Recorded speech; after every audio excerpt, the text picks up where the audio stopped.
والإسلام ديني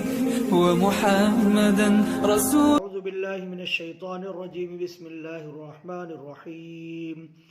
حاميم والكتاب المبين إنا أنزلناه في ليلة مباركة إنا كنا منذرين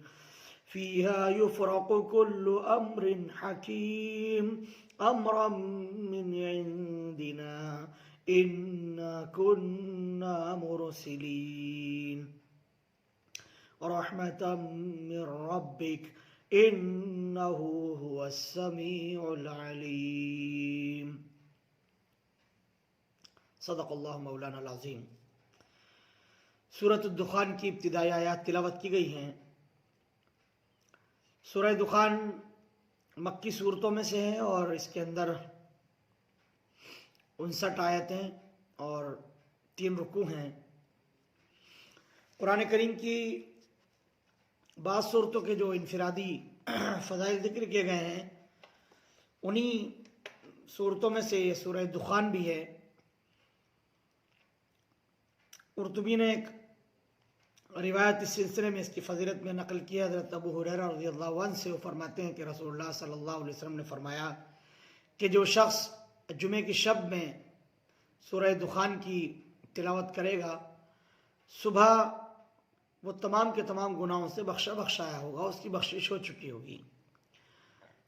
اسی طرح سے ایک روایت حضرت امامہ رضی اللہ عنہ سے بھی نقل کی جاتی ہے. وہ کہتے ہیں کہ اللہ کے نبی صلی اللہ علیہ وسلم نے فرمایا جو شخص جمعے کی شب میں یا دن میں سورہ دخان کی تلاوت کرے گا اللہ سبحانہ و تعالی جنت میں اس کے لیے گھر بنائیں گے. اور بھی بعض روایات اس سلسلے میں اس کی فضائل کی ذکر کی جاتی ہیں. بہرحال اس سورہ پاک کی تلاوت کا اہتمام یقیناً نفع بخش ہے اور فائدے سے خالی نہیں ہے، بلکہ جو ان اوقات کی پابندی کے مطابق اس سورت کی تلاوت کرے گا یقیناً اس کے فضائل اس کا مقدر ہوں گے. سورہ دخان کو بھی حامیم سے شروع کیا گیا ہے. یہ بھی انہی صورتوں میں سے ہے جن کے بارے میں اس سے پہلے عرض کیا جا چکا ہے کہ آل حوامیم ہے. تو آل حوامیم میں سے یہ سورہ دخان بھی ہے اور اس کا آغاز بھی اللہ پاک نے حامیم سے فرمایا ہے جو حروف مقطعات میں سے ہے اور اس کے بارے میں گفتگو آ چکی ہے. اور ایک بات یہ کہی جاتی ہے کہ اس کا علم صرف اللہ کو ہے، اللہ کے سوا اللہ نے اپنے حبیب حضرت محمد صلی اللہ علیہ وسلم کو اس بات کا علم دیا تھا، ان الفاظ کا علم سکھایا تھا اور وہ آپ علیہ السلام کو اس کا علم حاصل تھا اور امت کے باقی لوگوں کو اس کا علم عطا نہیں کیا گیا ہے. اس میں ان کے لیے اگر خیر ہوتی اور کچھ اس طرح کی باتیں ہوتی تو یقیناً اس کو مخفی نہ رکھا جاتا. بہرحال علماء مفسرین اس کی تشریح اور اس کی تفسیر میں خاموشی اختیار کرتے ہیں کہ بہتر یہ ہے کہ جب اللہ اس کے رسول علیہ السلام نے نہیں بتایا تو ہمیں اس میں زیادہ کھود کرید نہیں کرنی چاہیے بلکہ اس میں سکوت اختیار کرنا چاہیے. اللہ پاک نے فرمایا حامیم والکتاب المبین، قسم ہے اس کتاب کی، واضح کتاب کی. والکتاب المبین، واضح کتاب، کھلی بالکل ہر چیز جو کھول کھول کر کے بیان کر دینے والی اور واضح کر دینے والی ہے. قرآن کریم کے سلسلے میں جو لوگ اعتراض کرتے ہیں یا یہ سمجھتے ہیں کہ سمجھ میں آنے والی نہیں ہے، سمجھ میں نہیں آئے گی، یا اس طرح کے بعض اعتراضات معترضین کی طرف سے قرآن کریم کے باتوں میں آتے ہیں، بسا اوقات بعض مسلمان بھی اس شبہ کے اندر پڑ جاتے ہیں کہ قرآن کو کوئی کیسے سمجھ سکتا ہے. تو قرآن کریم خود اپنا تعارف کراتا ہے، قرآن کریم خود بتاتا ہے کہ یہ کتاب مبین ہے، بالکل واضح کتاب، کھلی کتاب. اس میں غموض اور پیچیدگیاں اور باریکیاں یہ سب چیزیں نہیں ہیں بلکہ آسانی سے وہ سمجھ میں آ جاتی ہیں. البتہ جہاں احکام شریعت کا ذکر کیا گیا ہے کچھ اس طرح کی باتیں قرآن کریم نے رکھی، آیات محکمات متشابہات اس کے اندر ہیں، ان کی تشریح اور ان کی تفسیر کے لیے جو مفسرین نے اس کی تشریحات کی ہیں، ان کی تفسیریں کی ہیں، ان سے فائدہ اٹھایا جا سکتا ہے. اور ہر کس اور ناقص کو اس بات کی اجازت بھی نہیں دی جا سکتی ہے کہ وہ برملا قرآن کریم کا ترجمہ کرے اور تشریح کرے. اصل یہ ہے کہ ایک واضح کتاب ہے جو بآسانی سمجھ میں آ جاتی ہے اور اس میں اللہ سبحانہ و تعالیٰ نے ہدایت رکھی، اس کے اندر ہدایت کا پیغام ہے۔ تو اللہ پاک نے قسم اٹھائی ہے کتاب مبین کی اور فرماتا انا انزلناہ فی لیلۃ مبارکۃ انا کنا منذرین، ہم نے اس کو اتارا ہے ایک برکت والی رات کے اندر، ہم ہیں اپنی باتوں کو جو ہے سنا دینے والے اور جو ہے وہ پہنچا دینے والے، اور ہم جو ہے وہ ڈر اور یہ چیزیں ہم اپنے بندوں تک پہنچاتے ہیں، ہم انذار و تبشیر کا کام کرتے ہیں۔ تو اللہ پاک نے اس بارے میں ارشاد فرمایا کہ لیلۃ مبارکہ، کہ ہم نے اس قرآن کریم کو ایک مبارک رات میں نازل کیا ہے۔ ایک تو یہ کہ قرآن کریم کا نزول جو ہوا ہے وہ لوح محفوظ سے آسمان دنیا پر ہوا ہے، یہ اس کی طرف اشارہ ہے کہ اس میں جو ہم نے لوح محفوظ سے آسمان دنیا پر جو قرآن کریم کو ہم نے نازل کیا ہے تو وہ اس مبارک رات کے اندر کیا ہے۔ پھر وہ محمد رسول اللہ صلی اللہ علیہ وسلم پر 23 سال کے لمبے عرصے میں وقتاً فوقتاً اور ضرورت کے اعتبار سے نازل ہوتا رہا، وہ اس کے نزول کے الگ مراحل ہیں۔ یہاں جو اشارہ کیا گیا وہ یہ اسی طرف کیا گیا ہے کہ لوح محفوظ سے آسمان دنیا پر ہم نے قرآن کریم کو نازل کیا تو ایک مبارک رات میں، لیلہ مبارکہ کہا گیا ہے قرآن کریم کے اندر، اور دیگر مقامات پر خود قرآن کریم نے اس بات کی وضاحت کی انا انزلناہ فی لیلۃ القدر، کہ شب قدر میں ہم نے اس کو نازل کیا ہے، یعنی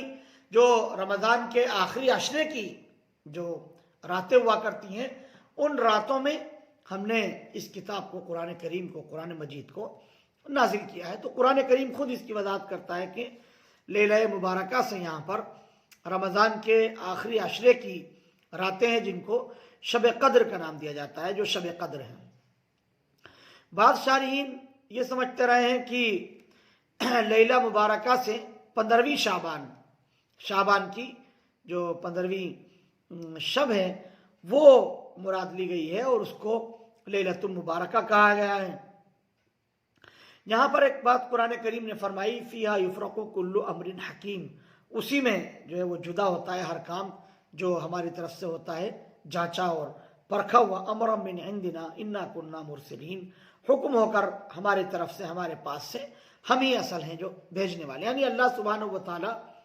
اسی رات میں جو ہے وہ تمام کے تمام فیصلے فرماتے ہیں، اپنے حکم اللہ سبحانہ و تعالیٰ اس رات میں جاری فرماتے ہیں۔ چونکہ 15ویں شب میں شعبان کی بعض اس طرح کی روایتیں ملتی ہیں جس میں اللہ سبحانہ و تعالیٰ کی طرف سے معاملات کی انجام دہی ان تاریخوں کے اندر ہوا کرتی ہے، اس تاریخ میں جو 15ویں شب ہے اس میں ہوتی ہے، تو اس لیے بعض علماء کی رائے یہ ہو گئی کہ اس سے یہاں پر اس سے مراد 15ویں شعبان ہے، اور 15ویں شعبان کو یہاں پر لیلہ مبارکہ فرمایا گیا ہے۔ جبکہ زیادہ تر مفسرین، جمہور مفسرین کی رائے یہ ہے کہ لیلۃ مبارکہ یہاں پر شب قدر کے بارے میں ہی کہا گیا ہے، اور رمضان کے آخری عشرے کی رات ہے جو اس سے مراد لی گئی ہے۔ بعض روایتوں سے معلوم ہوتا ہے کہ اللہ سبحانہ و تعالیٰ نے آسمانی جتنے بھی کتابیں نازل فرمائی ہیں وہ تمام کے تمام رمضان کے مہینے میں ہی نازل فرمائی، چنانچہ توریت، زبور، انجیل کا، ان کتابوں کا رمضان کے پہلے عشرے میں 6 تاریخ کو، دوسرے عشرے میں، پھر آخری عشرے میں 23 تاریخ تک نازل ہونا، یا اسی طرح سے 24ویں شب میں قرآن کریم کے نازل ہونے کی روایتیں ملتی ہیں، جس سے معلوم یہ ہوتا ہے کہ قرآن کریم کا جو نزول ہوا ہے یا دیگر آسمانی کتابوں کا جو نزول ہوا ہے وہ رمضان کے مہینے میں ہی ہوتا رہا ہے، تو اس سے شب برات جو 15ویں شعبان کی رات ہے جس کو شب برات کہا جاتا ہے وہ مراد نہیں لی جا سکتی، اس کو مراد لینا زیادہ درست بات نہیں ہے، اور اس میں اشتباہ نہیں کرنا چاہیے، بلکہ سمجھنا چاہیے کہ قرآن کریم کا جو نزول ہوا ہے وہ شب قدر ہی کے اندر ہوا ہے، شب برات میں قرآن کریم کا نزول نہیں ہوا۔ اگرچہ وہ بھی ایک مبارک رات ہے، اس کے سلسلے میں بہت ساری احادیث ہیں، اگرچہ وہ احادیث ضعیف ہیں جو 15ویں شعبان کے بارے میں آتی ہیں، اور شب برات کے سلسلے میں جو روایات آتی ہیں وہ ضعیف ہے سب کی سب، لیکن کثرت طرق کی بنا پر اور اس کے روات بعض معتبر اور ثقہ روات ہونے کی بنا پر علماء کرام کی رائے ہے کہ اس کے جو فضائل ہیں شب برات کے ان کو اکثر نکارا نہیں جا سکتا، اس کا انکار نہیں کیا جا سکتا، بلکہ اس کی بھی کچھ نہ کچھ حیثیت باقی اور برقرار رہے گی، اور وہ بھی فضیلت اور برکت والی رات ہے۔ بہرحال اللہ پاک نے یہاں یہ بات ارشاد فرمائی کہ اللہ سبحانہ و تعالیٰ انہی راتوں میں معاملات کی تدبیر فرماتے ہیں، اور سارے سال کیا کیا کام ہونے ہیں، کن فرشتوں کی کیا ڈیوٹیز ہیں، کیا ذمہ داریاں انہیں کیا کرنا ہے دنیا میں، کیا معاملات ہونے جا رہے ہیں، وہ سب کے سب ہماری طرف سے ہوتے ہیں، اور ہم ہی ہیں اصل بھیجنے والے جو ہم اس طرح کی تدبیر امور کرتے ہیں۔ رحمت من ربک، یہ رحمت ہے آپ کے رب کی طرف سے، انہ هو السمیع العلیم، وہی ہے سننے والا اور جاننے والا، ہر چیز کا علم اسی رب کے پاس ہے، اور وہ ہر چیز سے باخبر، ہر چیز سے واقف ہیں۔ رب السماوات والارض وما بینہما ان کنتم موقنین، رب ہے وہی آسمانوں کا اور زمین کا اور جو کچھ ان کے بیچ میں، ہر چیز کا وہی خالق و مالک ہے اگر تمہیں یقین ہے۔ یقین کرنے والے ہو تو اس بات کو یقین جان لو کہ اللہ ہی کی بادشاہت چلتی ہے زمینوں میں، آسمان میں، اور زمین اور آسمان کے مابین جتنی بھی چیزیں ہیں ان تمام چیزوں میں اللہ کی بادشاہت چلتی ہے۔ اللہ کی طرف سے سارے کے سارے معاملات جو ہے وہ انجام پاتے ہیں۔ لا الہ الا هو یحیی و یمیت، بندگی جائز اور روا نہیں ہے اس کے سوا کسی کی، وہی ہے جو زندگی عطا کرتا ہے، جلاتا ہے، اور وہی ہے جو مارتا ہے۔ ربکم و رب آبائکم الاولین، رب ہے تمہارا اور تمہارے آبا و اجداد کا، اگلے جو تم سے پہلے گزر چکے ہیں، تمہارے باپ داداؤں کا رب بھی اللہ ہی ہے۔ بل ہم فی شک یلعبون، بلکہ وہ دھوکے میں کھیلتے ہیں، یعنی وہ دھوکے میں پڑے ہوئے ہیں، وہ جو زندگی بسر کر رہے ہیں وہ شک و شبہ کر رہے ہیں، اور اس رب کو جو تمہارا بھی رب ہے، تمہارے باپ دادوں کا بھی رب ہے، تم کو اس نے پیدا کیا، تمہارے باپ داداؤں کو اسی نے پیدا کیا ہے، ہر چیز کا خالق و مالک وہی ہے، زمین میں، آسمان میں، زمین اور آسمان کے مابین جو بھی مخلوقات ہیں ان تمام پر اللہ کی حکمرانی چلتی ہے، وہی ہر معاملے کو انجام کار تک پہنچاتا ہے۔ تو اس کو چھوڑ کر تم اگر کسی دوسرے کو پوج رہے ہو، کسی دوسرے کی تم عبادت کر رہے ہو، جبکہ اس کے سوا کسی کا حق نہیں ہے، اس کے سوا کسی کے لیے روا نہیں ہے کہ عبادت کی جائے، پرستش کی جائے، پھر بھی اگر تم ایسا کر رہے ہو تو یہ تم جو ہے وہ شک و شبے کے اندر پڑے ہوئے ہو۔ تم اس میں جتنا چاہے مگن رہو، جب تک چاہے تم اس کے اندر مگن رہو، ان قریب جو ہے وہ تمہارے اوپر حقیقت کھل کر کے آ جائے گی۔ فرتقب یوم تأتی السماء بدخان مبین، سو آپ انتظار کریں اس دن کا کہ آسمان کھلا دھواں لے کر کے آ جائے، یخشى الناس، جو تمام کے تمام لوگوں کو گھیر لے۔ ھذا عذاب علیم، یہ ہے دردناک عذاب۔ ربنا اکشف عنا العذاب انا مومنون، اس وقت لوگ کہیں گے رب ہمارے اوپر سے اس عذاب کو، اس آفت کو کھول دیجئے، ہم یقین لے آتے ہیں، ہم یقین کرتے ہیں، رب ہم سے اس کو کھول دیجئے۔ انا لهم الذکری وقد جاءهم رسول مبین، کہاں ملے ان کو کہ اب ان کے بات سمجھ میں آ جائے کہ ان کے پاس تو رسول آ چکا تھا، کھلی کھلی باتیں ان تک پہنچانے کے لیے، بتانے کے لیے، ہمارے نظام کے مطابق ان کے پاس رسول آ چکا تھا۔ ثم تولوا عنہ وقالوا معلم مجنون، پھر بھی انہوں نے جو اس سے پیٹ پھیر لی اور یہ کہنے لگے کہ یہ تو سکھایا ہوا ہے اور یہ تو دیوانہ ہے۔ انا کاشف العذاب قلیلا انکم عائدون، ہم کھول دیتے ہیں یہ عذاب تھوڑی مدت تک، پھر وہی کرو گے، جب ہم عذاب کھول دیں گے تمہارے اوپر سے تو تم پھر بھی ساری کی ساری وہی حرکت کرو گے۔ یوم نبطش البطشۃ الکبریٰ انا منتقمون، جس دن ہم پکڑ کریں گے، بڑی والی پکڑ، تحقیق کے اس دن تم اس بات کو جان لو گے کہ ہم بدلہ لینے والے ہیں، ہم جو ہیں بدلہ لینے والے ہیں تم سے، اور بدلہ ہم لے کر کریں گے۔